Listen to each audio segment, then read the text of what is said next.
irreversibility, eyes to the stars. And this is a quote from David Livingstone, who lived from 1813 to 1873. As long as it's forward. God, send me anywhere, only go with me. Lay any burden on me, only sustain me. And sever any tie in my heart except the tie that binds my heart to yours. If you have men who will only come if they know there is a good road, I don't want them. I want men who will come if there is no road at all. I will go anywhere, provided it be forward. And that concept of just having this devoted heart and asking never to sever any tie in my heart except the tie that binds my heart. Oh, and sever any tie in my heart except the tie that binds my heart to yours. I think is very appropriate for our theme this week of Buddha yoga, and that is differently translated in many ways. But we're going to hear, I think, several of them from Kirk Gradine, who's one of our frequent speakers. I'm so happy to say at Still and Moving Center's Gems from the Wisdom Traditions. He has been studying the philosophy of theosophy for decades, and he's going to give us today a talk from the Advaita Vedanta, which is a form of Hinduism from that tradition. And I'm not going to take any more time. I'm just going to let Kirk take it away for Buddha Yoga Path of Compassion. Thank you, Renee. I do have a slideshow to go along with the talk, but I need to be made a co-host, if you would, please.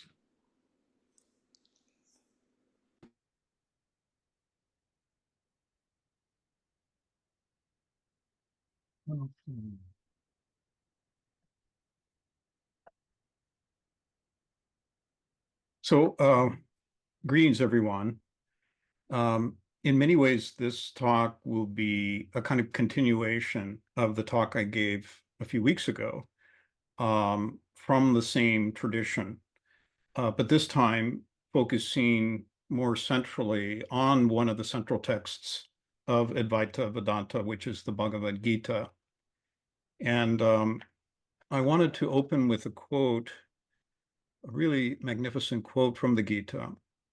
I am the origin of all things proceed from me.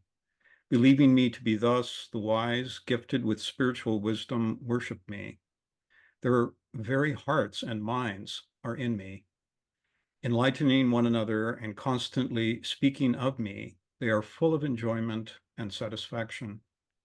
To them, thus always devoted to me, who worship me with love, I give that mental devotion, Buddhi yoga, by which they come to me. For them do I, out of my compassion, standing within their hearts, destroy the darkness which springs from ignorance by the brilliant lamp of spiritual discernment.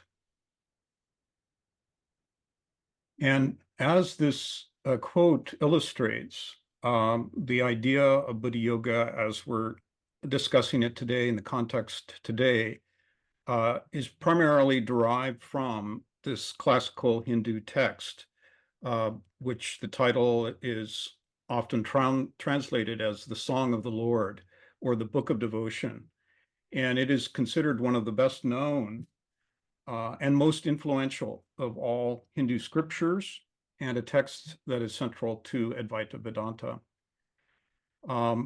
It is a recorded dialogue, for those who may not be familiar with it, between Krishna as an enigmatic Guru Deva and Arjuna, his friend and disciple, who are assembled on a battlefield. And the conch horns have sounded to mark the beginning of the battle. And is right at this point that Arjuna and Krishna engage in this dialogue, which has been recorded through the ages. And the battle, allegorically, we could say, is one that is daily fought between the demons and the angels in every human heart, between the selfish brute and the divine goodness within each human temple. Krishna, as the charioteer and guide to victory, is revered as far more than a great sage in this tradition. He is considered the eighth in a series of uh, avatars of Vishnu. And through the 18 chapters, he step by step reveals his divine majesty to Prince Arjuna. Again, in case you're not familiar with the concept of an avatar, we would need to step away from the meaning of the term as made popular by the blockbuster movie and the animated series that is now on Netflix, which was produced several decades ago. According to Bhavani Shankar, it is one of the grandest and least understood enigmas of every ancient mythological and religious tradition. But for our purposes today, we could start with a tentative definition. And the Sanskrit word avatar itself means descent, a coming down of the divine into human incarnation. And while there are different levels and types of avatars, even within Hinduism, the concept is generally akin to the idea of a bodhisattva in the Buddhist tradition, which in Northern Buddhism is revered even more than a Buddha on account of the tremendous sacrifice that's involved. All such enlightened beings have no personal desire, wish, or need to incarnate, yet they tirelessly do so, age after age, from a kind of prototypical realm that is beyond time and space, a realm of divine union, omniscience, and boundless compassion. They consciously descend into limited personalities, but with the retention and fullness of divine vision, insight, and knowledge. And by this means, they are able to aid the whole of evolution, to act solely and impartially for the good of all creatures, for the maintenance of Dharma and the reestablishment of justice and harmony. And as we'll try to illustrate, they not only represent the highest ideal of human aspiration, but they are the greatest exemplars and teachers of Buddha Yoga.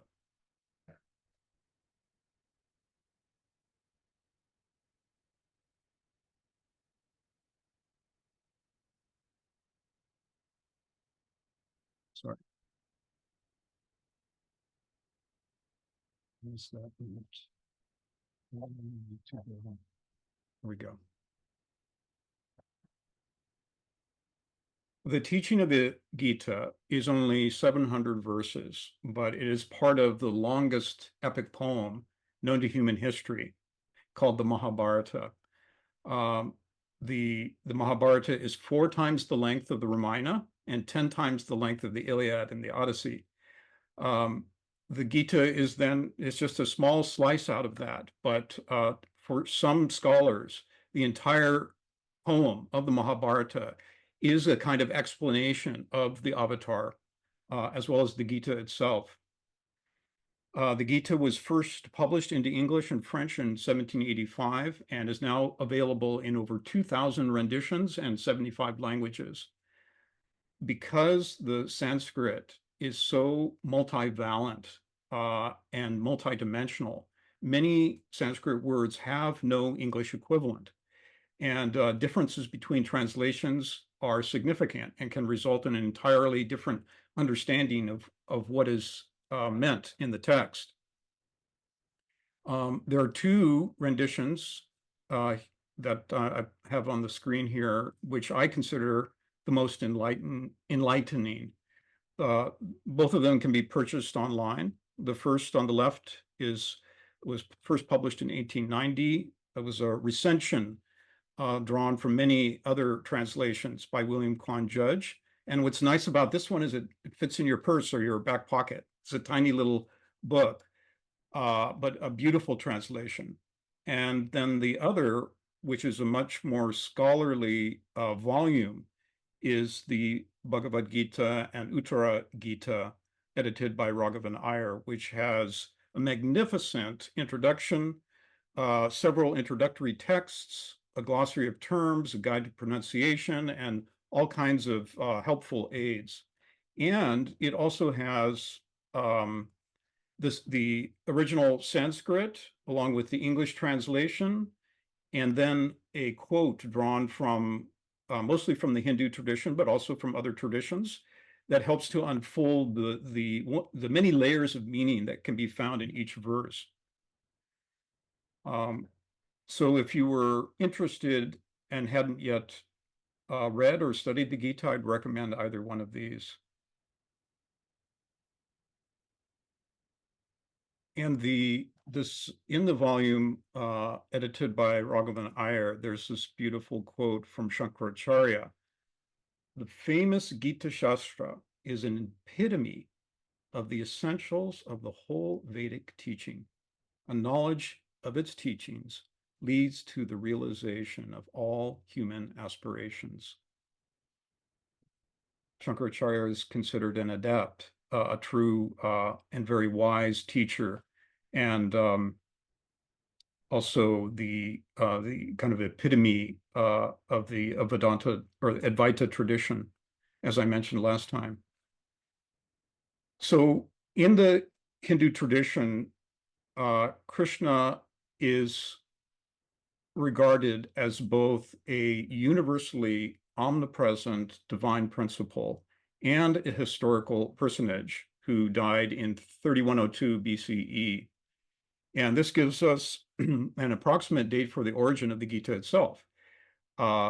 It's a consummate treatise on yoga, thousands of years before many other great teachers such as Patanjali, the Buddha, Mahavira, Confucius, Lao Tzu, and Jesus. And Krishna's death also marked the beginning of Kali Yuga, and therefore his teaching is said to be a kind of keynote for an enormous epoch that will last for humanity another over 400,000 years from our current date. And as I'm sure many of you know, the Sanskrit etymology for the word yoga means to yoke, to join, or to unite. And in classical Hindu philosophy, it is spoken of as the union of Jivatma with Paramatma, the individual self with the universal ocean of self from which it emerged.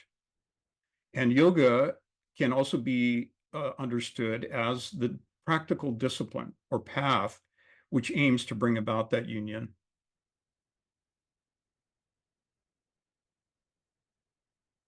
There are at least 17 different types of yoga that are mentioned in the Gita, and all of them can be categorized or reduced to three primary disciplines: karma yoga, bhakti yoga, and jnana yoga. Briefly described, karma yoga is the path of selfless service and skill in the performance of action. Bhakti is the path of divine love and devotion, while jnana yoga is the path of philosophy, meditation, and spiritual knowledge. And while each of the three paths has its emphasis and distinguishing features, each is incomplete without the other two. And their synthesis is often referred to as Raja Yoga, or the kingly science. So where does Buddhi Yoga fit into this schematic? Buddhi Buddhi Yoga, to the extent that we understand it, is not a separate category of yoga, but a kind of key that is necessary to the practice and culmination of all other types of yoga when they are accompanied by intuitive apprehension, divine discrimination, renunciation, and pure altruistic compassion. And we're going to try to unpack this a bit as we go further into the talk. And we'd like to start with the basic question: what is the meaning of the term Buddhi? Even Sanskrit dictionaries can be misleading, as you'll get a one or two word explanation, but it is a multidimensional term with many correspondences pertaining to both cosmic and human principles and faculties. And we'll start with the cosmic. As we described in the last talk that we gave on eternity and time, in the Advaita tradition, Brahman, the cosmic all, both transcendent and immanent, is equated with Atman, the true human self of all. And in a similar manner, Mahat Brahman, as described in chapter 14, verses 3 and 4 in the Gita, is the universal divine mind and heart, the womb and essence of cosmic nature, as it's described there, and can be correlated with Buddhi as the spiritual soul and the collective divine intellect of humanity. Mahat in the Gita is said to emanate the birth of all beings in a given cycle of manifestation, and is also linked with Vivasvat in chapter 4, verse 1, where Krishna states that he first taught this exhaustless, imperishable yoga to Vivasvat. And in the last presentation, I also described this basic Vedic concept of periodic time. Just as waking is naturally followed by sleeping, the cosmos is marked by periods of existence and manifestation, known as a manvantara, followed by periods of non-manifestation and rest called the pralaya. And just as there is a dawn to each solar Earth day, marked by the appearance of the sun rising above the horizon, so too with the manvantara. Mahat and Vivasvat are corresponding terms for that logoic sun, which makes its periodical appearance at the dawn of manifestation. Also called Alaya in Tibetan and Akasha in Sanskrit. It is a kind of unitary spiritual womb of nature from which all beings, all forms of energy, consciousness, and levels of matter progressively unfold through the manvantaric cycle. And in the Gayatri mantram, it would be connected with the Svaloka, again, a kind of archetypal realm of truth, beauty, goodness, and bliss that remains unchanged throughout a period of manifestation. In that sense, it does have the aspect of eternity to it, even though in the larger context, it is also periodic. And in Northern Buddhism, we could link it up with what are referred to as the 5 or sometimes the 7 Buddha families that are represented at the center of many mandalas.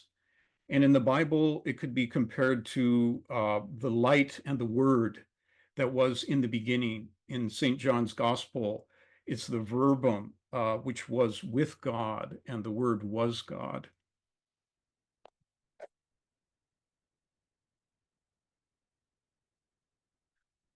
And then to unfold the idea a bit more, in chapters 7 and 8 of the Bhagavad Gita, we are given a more extensive list of the cosmic activities of Krishna that are connected with Buddhi.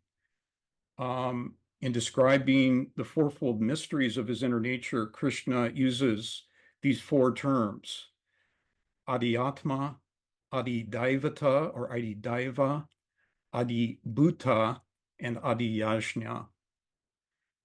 Adi means first or primary. And we've already described how Adiyatma is connected with the Supreme Brahman. Adidaiva refers to the devas, the primordial streams of divine beings and divine light at the root of all cosmic activity. In one version of the Hindu myth of creation, from the navel of Krishna Vishnu issues the lotus of Brahma, and from the fourfold Brahma issues the 7 Kumaras, the mind-born sons of Brahma. And from these mind-born sons, all beings in all 7 kingdoms of nature arise. And because these divine rays of cosmic intelligence pervade the whole of manifestation. Higher truths and archetypes fractally repeat themselves at each level of descent into the kaleidoscope and diversity of nature.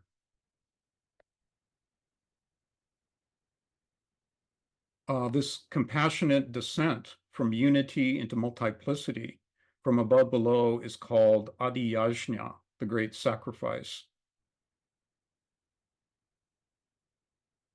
And likewise, Adi Buddha is the one element, Buddha means element, that becomes the diverse elements of nature. And in one of the verses, we're given a kind of schematic, an eightfold schematic.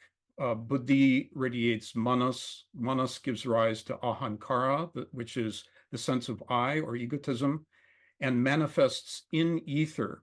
Ether manifests air, descending manifests fire, fire to water, and water crystallizes into earth. These are not the physical elements that we are familiar with, but refer to universal cosmic planes and principles of human nature, consciousness, energy, and substance. So, for example, the earth element, which is also called the Bu Loka, I mentioned this last time, would include all the physical elements that we're familiar with and the entire visible universe that's experienced through the human senses. So you can see they're referring to vast planes, really.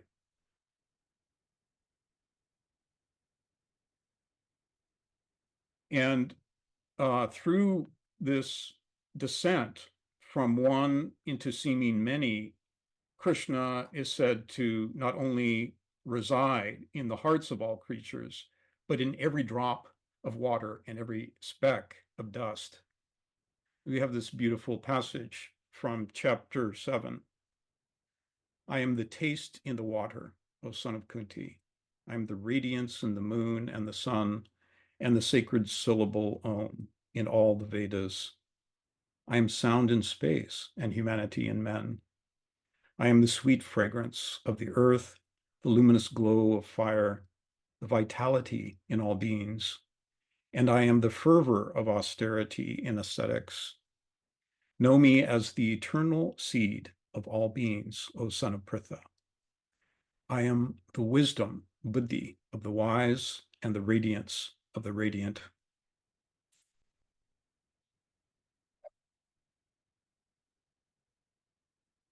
With this sloka from chapter 7, we step into the human correspondence. And as a human faculty in the Vedanta tradition, Buddhi would be connected with what's called the Anandamaya Kosha, the second line there. Ananda meaning bliss, Maya having to do with illusion, because all manifestation is regarded as an illusion in this sense, but this is an illusion which lasts for an entire manvantara. But it's also called, and kosha means sheath or vesture. So it's the vesture or sheath of bliss and of noetic wisdom and truth and beauty, as we mentioned. And in connection with the Vijnana Maya Kosha, Vijnana means consciousness, which is connected with the idea of manas, the higher manas, which is the higher mind, and self-awareness. And these three principles of Atma, Anandamaya, and Vijnanamaya constitute the immortal triad within every human being. And without Buddhi, Atma remains unmanifested. Without manas, Buddhi cannot be an active principle. So it's manas plays this crucial role of making these divine principles accessible and active on the human plane. And every human mind is a radiation of Buddhi, as we mentioned with the cycle of descent.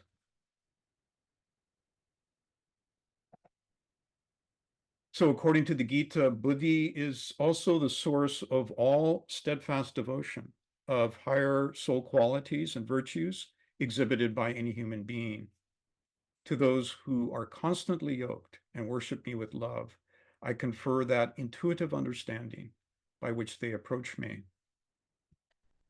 So translated as intuitive understanding, Buddhi is that form of knowledge in which there is a direct cognition or realization of divine truths.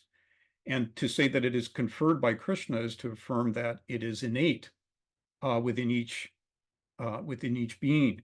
It's not something added to us or something that can be owned by us, but a kind of a luminous ocean of peace, bliss, understanding, with which we can align the mind and heart, as well as all thoughts, words, and deeds through the three yogas, along with the renunciation of their fruits. And this is a key corresponding theme that's found throughout the Gita, that without which Buddhi Yoga cannot be realized. Sages yoked to wisdom, Buddhi, renounce the fruits of action, and thus freed from the bondage of births, attain to the state of stainless bliss. When thy intellect, Buddhi, shall cross beyond the miasma of delusion, then wilt thou become indifferent, both to what has been learnt and what is yet to be learnt. So why would that be, that there would be this indifference? Well, I think what's being spoken to here is that when that spiritual truths cannot be fully apprehended simply with the reasoning mind. That one has to awaken this faculty of intuition, direct seeing, direct knowing, and when it awakens, that it far transcends all those forms of knowledge which are gained through intellectual endeavor, through study, through inference, and lower forms of logic and reason. And we have this beautiful quote from Pascal, who was a great mathematician and physicist, that the heart has its reasons which reason knows nothing of. And the great mystic and poet, George William Russell, called Buddhi the magician of the beautiful, as a kind of exhaustless fountain source of all intuitive and mystic perception, of creativity, compassion, and wisdom in human life. He also called it the candle of vision, as being kind of a logoic source of all the world's mythologies, true sciences, and philosophies, whenever these align with the great moral truths and spiritual realities at the root of nature. And he regarded it as the source of all genuine forms of imagination, and connected with some of the deeper capacities of meditative consciousness. It was the source of true poetry for him, of divine conscience and soul memory. And likewise in the Gita, Buddhi, as a human faculty, is connected with divine discernment, the knowledge of good and evil, and the discrimination of the real from the unreal.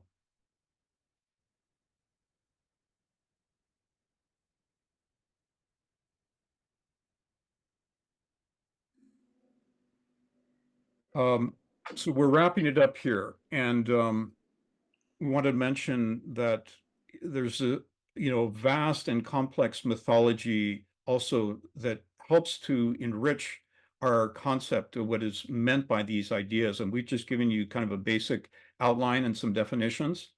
But in this, there's this wonderful story in which the avatar is depicted as Matsya, a great fish, which guides Manu and the seven rishis in a vessel across the waters of the deluge, which is a kind of symbol for the pralaya, for that period of dissolution and rest between great periods of activity. And it may ring a bell with the story of Noah and the ark. And similarly, these beings preserve the divine wisdom that's gained in a cycle of evolution, and retain it across the prolaic waters, in order to initiate a new cycle of regeneration and evolution. And it is said that when the human mind unites with Buddhi, we begin to enter into conscious union with these great preservers and benefactors of the human race. In fact, Vishnu is that aspect of the deity, which is the preserver, sustainer, and nourisher of all beings. And this is also why Krishna affirms in chapter 2 that this principle cannot be cleaved by the sword. A fire cannot burn it, water cannot wet it, nor can wind dry it away. It is eternal, omnipresent, immovable, constant, and primeval. And he says that even a little of this practice protecteth the person from great risk. And we'll just close with the last lines of chapter 18, where Krishna affirms that he who imparts this supreme secret to my devotees, showing supreme love for me, shall doubtless come to me. There is no one among men who does not, who is not, it should be, who is not dearer. Oh, sorry, who does dearer service to me. There's no one among men who does dearer service to me than he, nor shall there be another on earth dearer to me. And he who shall study this sacred dialogue between us should be deemed to have worshipped me with wisdom sacrifice.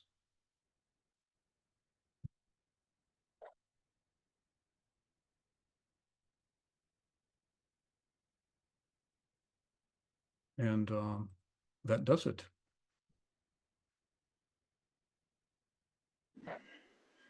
We have time for questions and comments, discussion. Yeah, thank you so much, Kirk. Such a treat to have so much beauty for the eyes Mm. when we're seeking to absorb something at a deeper interior level. Mhm. If I am understanding some of the things that you said, Buddhi is an aspect of each of us.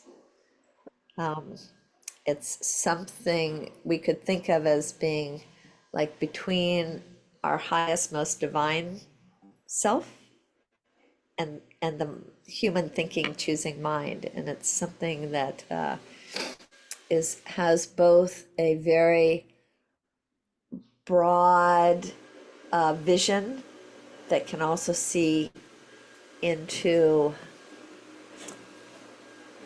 besides being able to take a large vision, it's also able to see like the invisible side of things intuitively.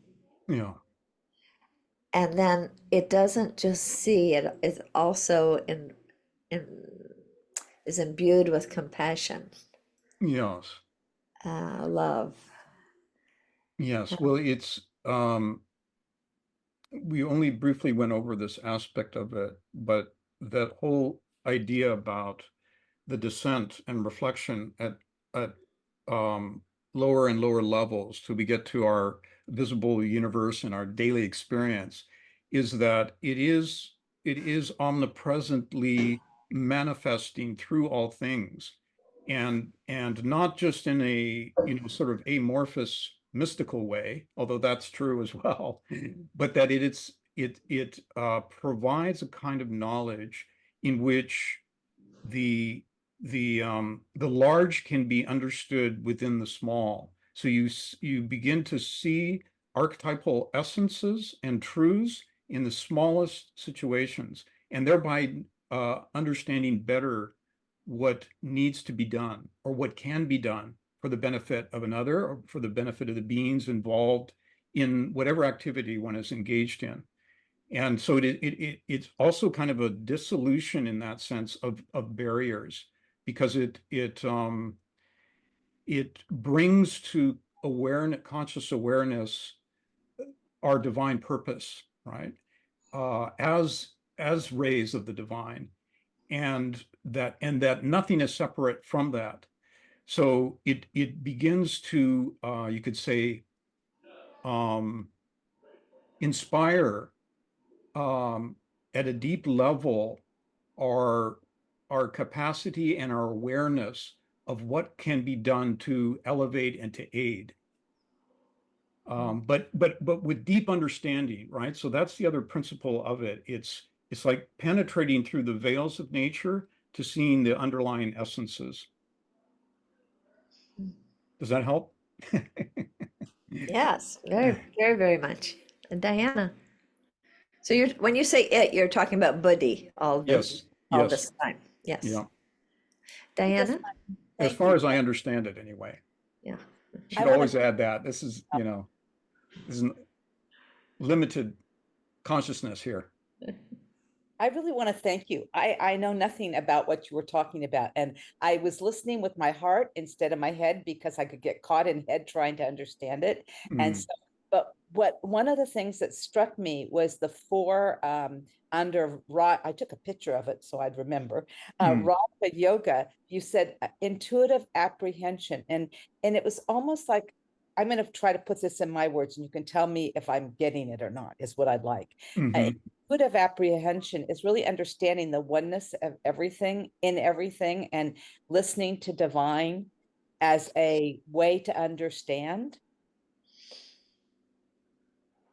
I would say those are aspects of it. Yeah, but the part of the reason we brought in Russell and his definition of it is because it also has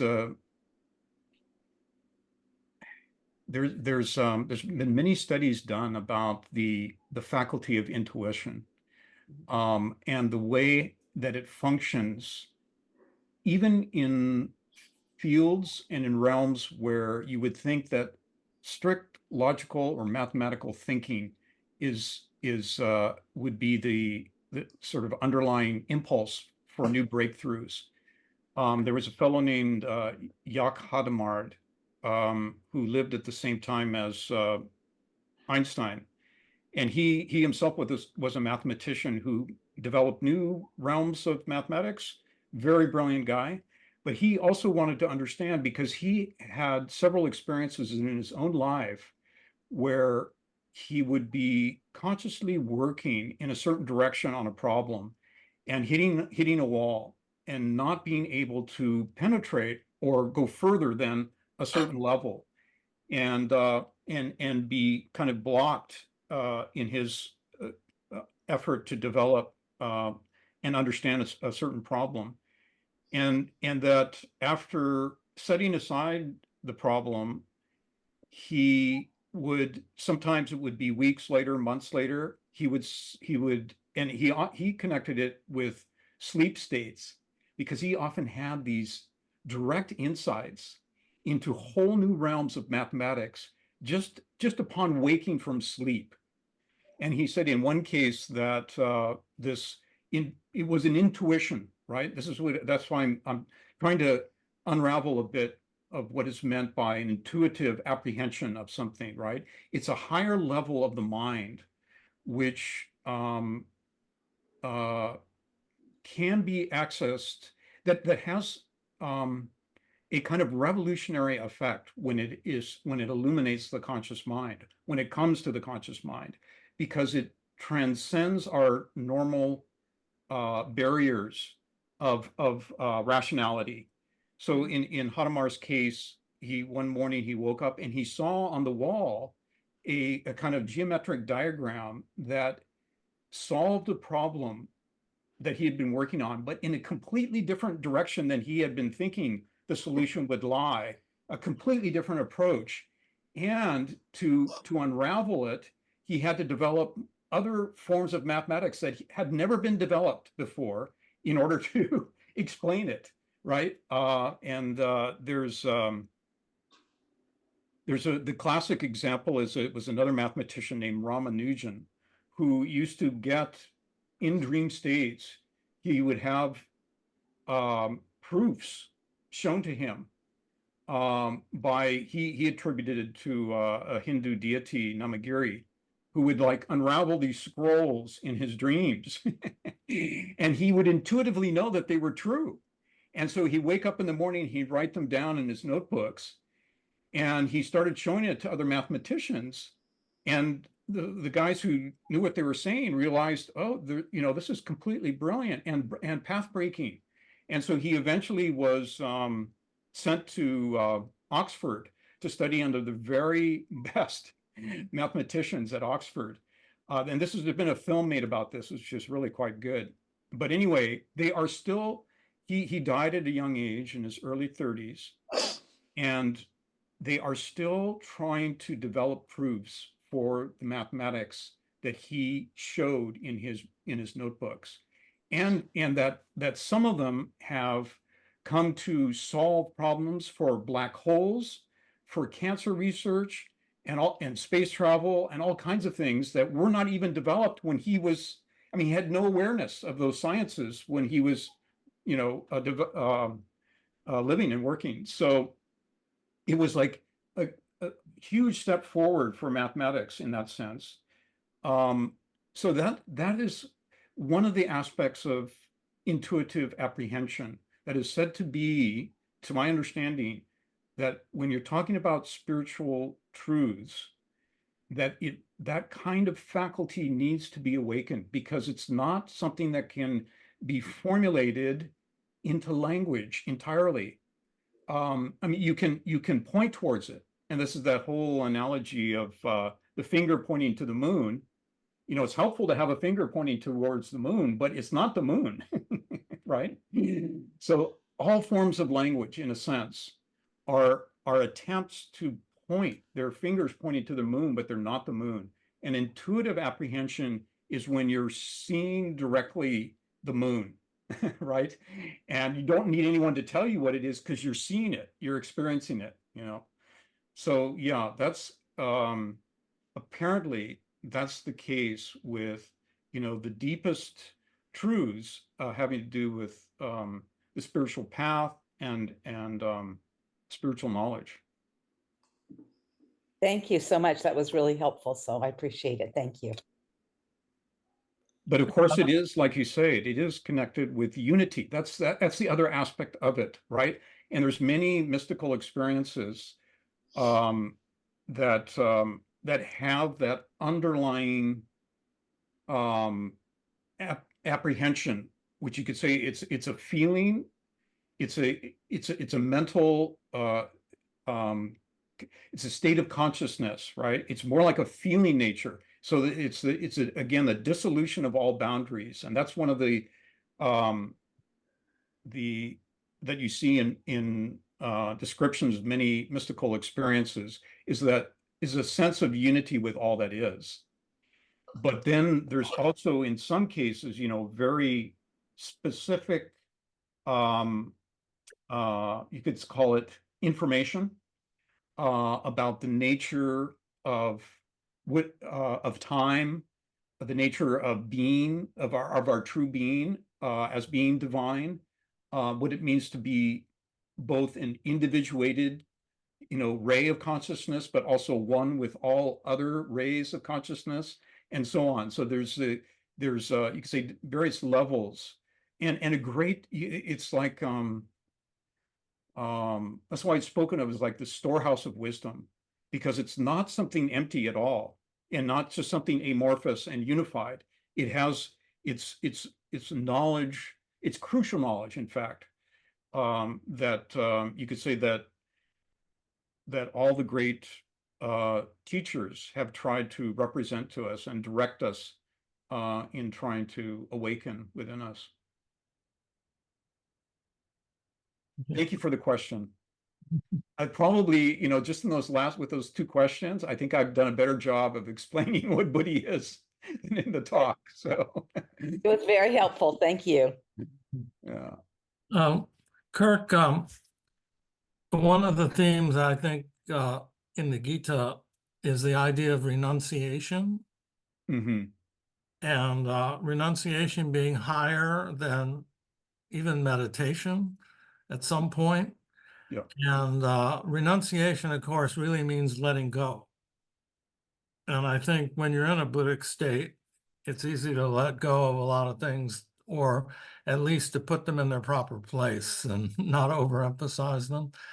But I don't know Hinduism that well myself, but seems like renunciation of the fruits of action, or renunciation or letting go, in other words, of things we don't need or hang on to, mental ideas as well as physical things. Could you say a few words about renunciation? Since Yes. we're really talking about a Hindu tradition here, and maybe there's a correlate to the Christian tradition. Yes. Yeah. Well, yeah, I would say it is a thread that runs through all traditions. If you look for it. But there was it's also one of those terms that and I only mentioned it very briefly as being a critical aspect of Buddhi yoga. But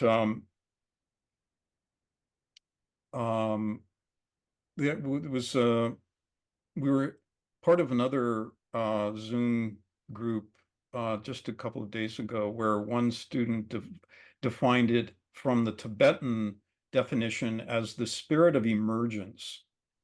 So we tend to think of it as this kind of ascetic giving up, a kind of refusal to think of oneself, or certainly to put oneself and one's own desires, aspirations, personal enlightenment, individual salvation, etc., putting universal enlightenment first.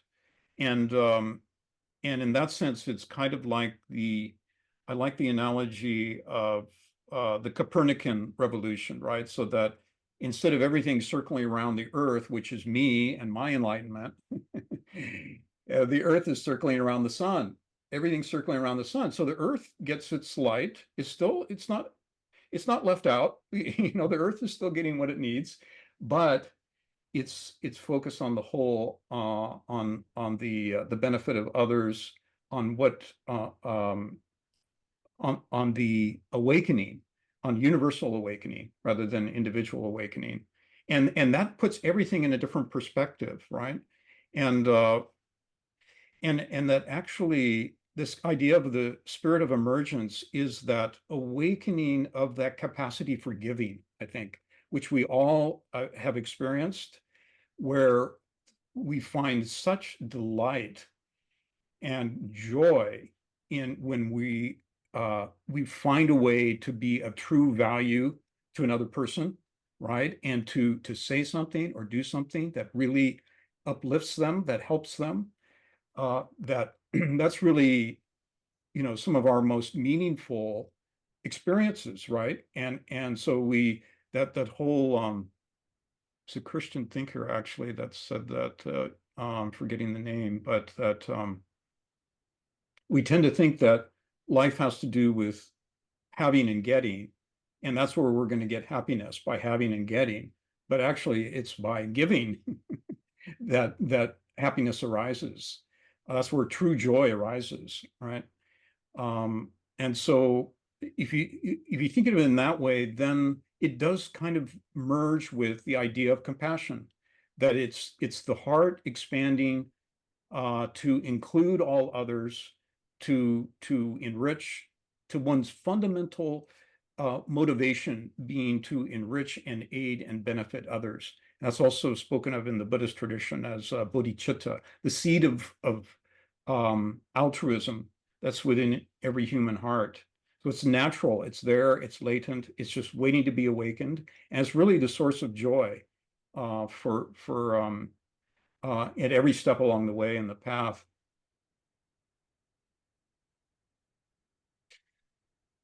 So yeah, I've just started to think about it more as the spirit of emergence, right, of bodhicitta. It's beginning to flow, and that's where true joy arises, as opposed to thinking of the self-denial, right, which has it puts a negative connotation on it. But there is a letting go of something in the process. Oh yes, absolutely. Yeah.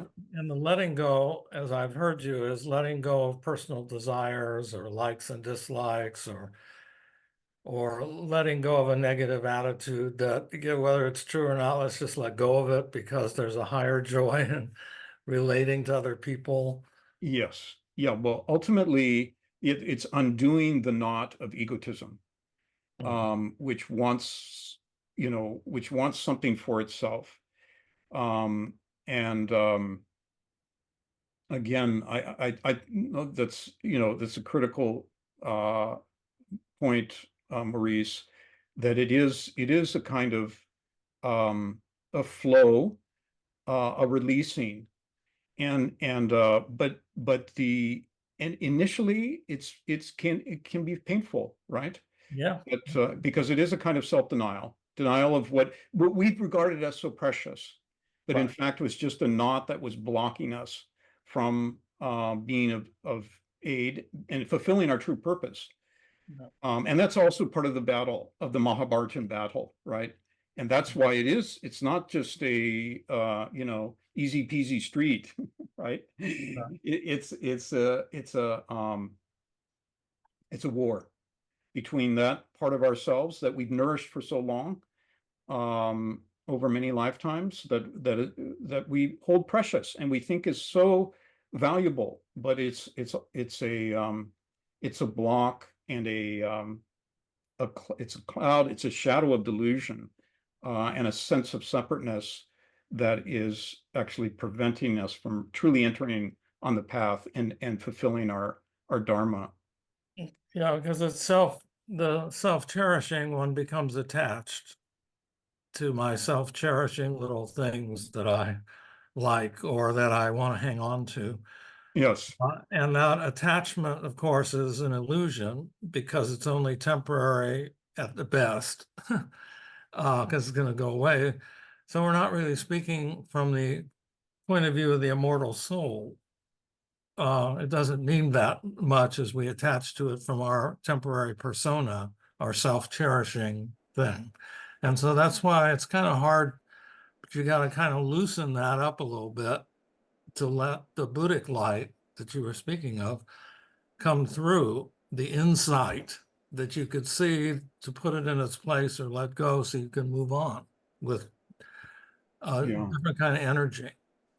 Yeah. Kirk, I wanted to just make sure in the last couple minutes that we have that maybe folks have a chance to just suggest some experience or some insight that they've had in their lifetime that reminds them of this idea of Buddhi from the different ways that we've talked about it and thought about it so far today.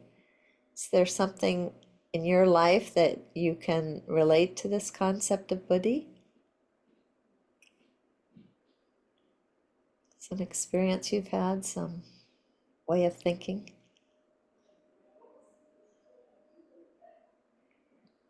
Yeah, Mary?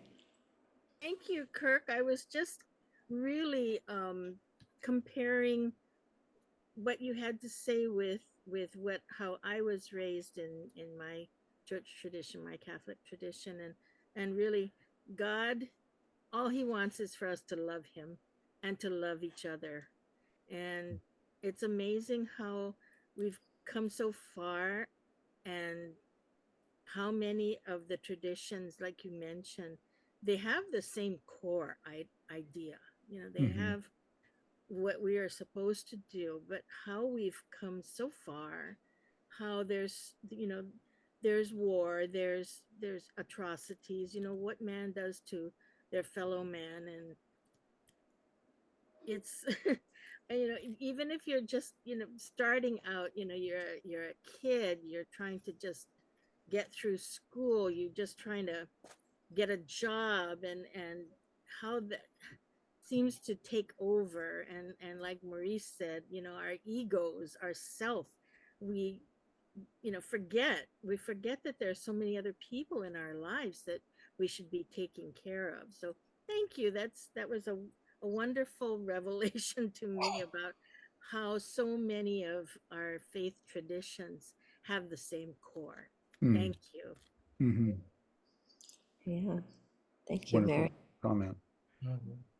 I think that is an aspect of Buddhi, being able to see uh, see the same idea from different perspectives and how it can be expressed in different ways, and that all of them are valuable because it's a multifaceted diamond.